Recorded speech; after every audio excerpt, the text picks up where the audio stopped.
Klansmen. Are they interchangeable phrases, Jamelle? White supremacy and racism. They could be, but it's precisely because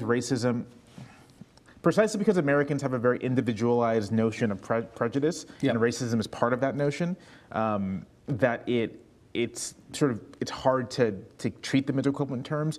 It also gets into, when we think of racism, we think the counterpoint is love and acceptance, right? So you're either hateful and racist, or you're not hateful and not racist. But the problem of white supremacy really isn't really the problem of hate so much. It's the problem of power, the problem of resources. And I think what I like about the term white supremacy is that it helps move people towards that understanding. And I think the best way to counter the recoiling is actually just to provide concrete examples of what that means. One of my favorite recent concrete examples of what this means is just simply the human geography of the Midwest. So the Midwest, there are a lot of black people in the Midwest, but they largely live in cities. I'm from the South, my family's from Georgia and Florida and Mississippi and Alabama. A lot of black people in the rural South, as there have always been black people in the rural South. Why is it that when black people moved en masse from the South to the North, that they just happen to end up in cities when they are predominantly a rural proletarian class? Like, it doesn't really make any immediate logical sense that they would just wind up in Chicago.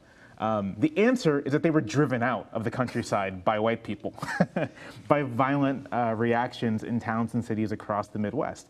And that, the fact that you have large swaths of the Midwest which are entirely white and have noticeable drop-offs of black people going back, 40, 50, 60 years, is a concrete example of what we mean when we say white supremacy, right? It is an explicitly hateful racist action 80 years ago that produces a status quo that advantageous whites disadvantages blacks. So I'll have to say disadvantageous, which is not a word.